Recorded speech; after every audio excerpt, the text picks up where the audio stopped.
Alright, this is the final piece of footage from the Bentley job we've been watching already. The clear, it's a 4-to-1 clear, but it's rather thick. It takes no reducer and I add no reducer. We are working with the paint job that's given us a factory finish for sure. You see that little bit of orange peel right there? That's a factory finish. Alright, those ripples, that's what you want. Anything more smoother than that, if I was able to get this clear to a self-level or flow any more than that, what you're doing is you're risking the chance of getting like a sag because it has absolutely no texture and it's completely flat. And in order for clear to self-level and lay out the way you see it, it actually moves, okay?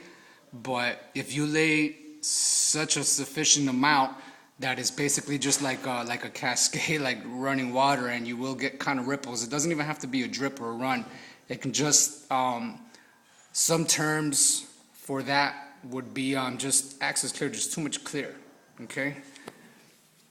Especially when you see like these curves and stuff right here, if I put too much clear, especially where I don't have base, there's absolutely no paint. So when you shoot clear, just the whispers blow of clear is gonna lay out like this, like the first coat right away. So you don't just wanna come and you start painting for the first time, you don't just wanna come dumping clear, because remember, you're gonna do like about 3 coats on this job, and 3 coats of clear where you don't need it can cause problems. So the first 2 coats were basically just concentrated where the majority of the base was because it sucked up all the clear. And as I work my way out, I don't really need to apply that much clear. Actually, I have to change the settings on my gun.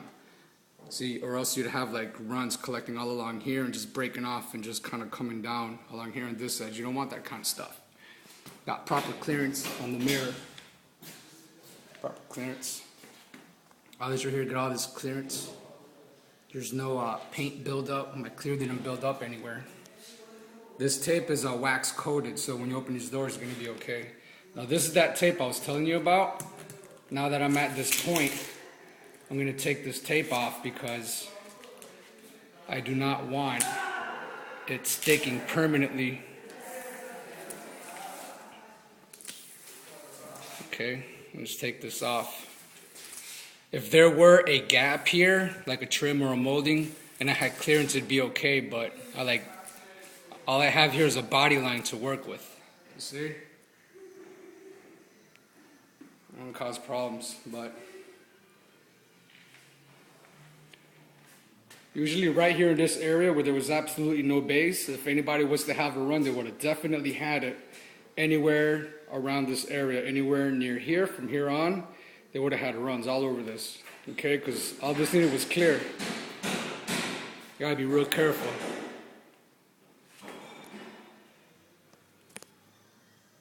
Remember I told you you're gonna get those edges wet?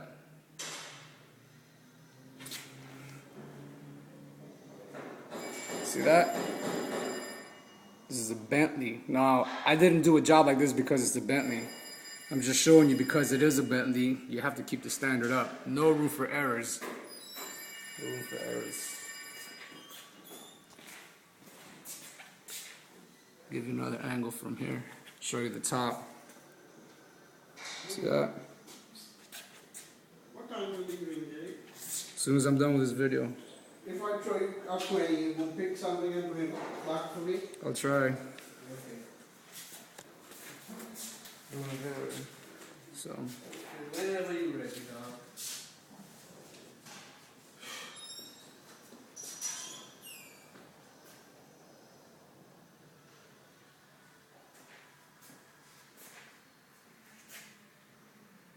Can't even do a video. Do a video out of this crap going on. By the way, you're watching Sick Lotus. That's my channel. 99.9% of what I have on there is stuff like this. Tips and pointers. This tape I'll take off later. Once this is fully drawn, I can put my hands on this paint job. I'll mess with that. That's cool right there. You gotta get into that.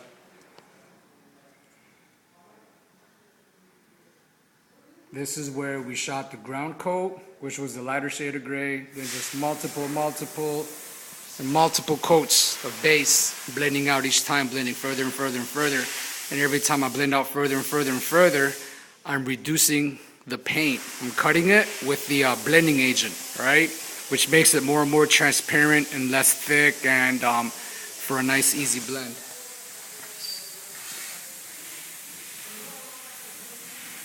See that shine? The door in the bottom? That shine, see that? All the way to the bottom of the door.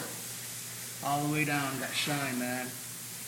These jobs, you get on your knees, you get on your back, do what you gotta do to get it done, man. There's no excuses. No excuses.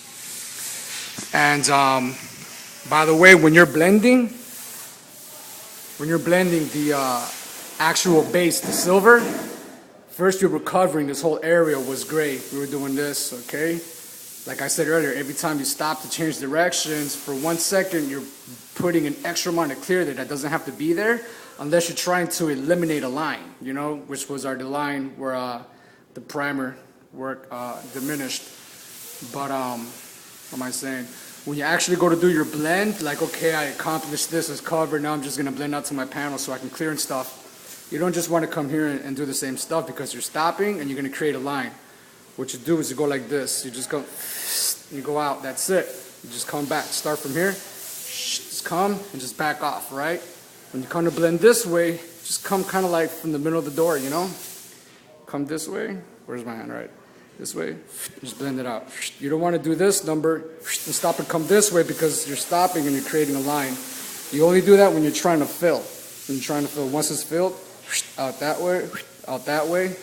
You come, you let it dry, you tack it off, one light one more time, you clear it. You're done. So if I get a chance, I'll show it to you in the sun. If not, I hope you learned something. If you have any questions, you can always write. I do custom fiberglass work too, and just give me questions. I love questions and I love answering questions and teaching this stuff, so thanks for watching.